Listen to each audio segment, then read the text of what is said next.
Assalamualaikum warahmatullahi wabarakatuh, and a very good morning to the chairperson, all honorable judges, teachers and members of the floor.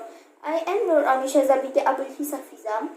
I am here this morning to share a story about my hero, COVID man. His name is Yoga. Dr. Yoga.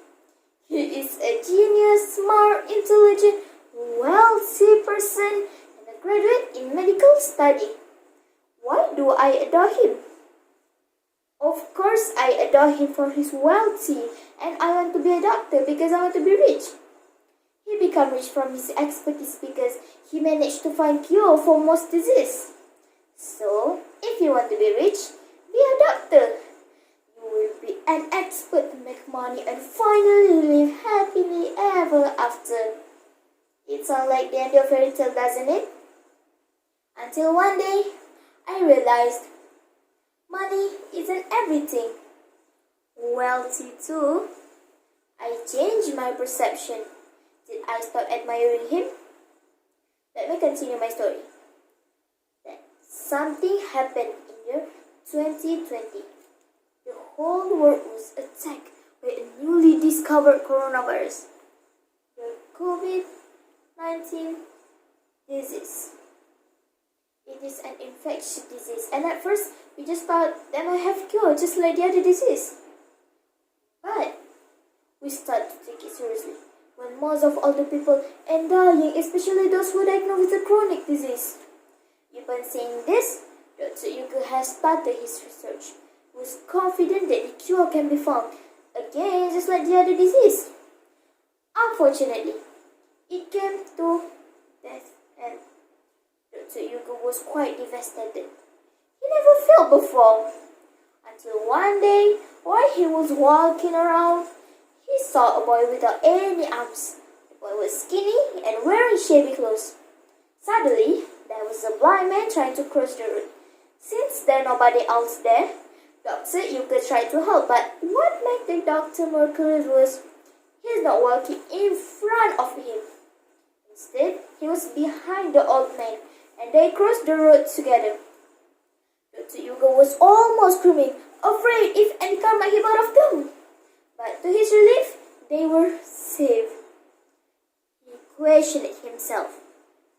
How did that boy do that since he had no arms and the blind man was walking in front?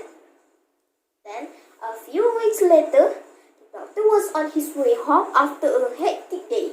While passing by a terrace of houses, he saw the same boy again. The boy was sitting and eating small loaf of bun. He looked starving. The doctor quickly parked his car, got out and approached him. The doctor was just about to open his mouth when the boy saw him and offered half of the bun.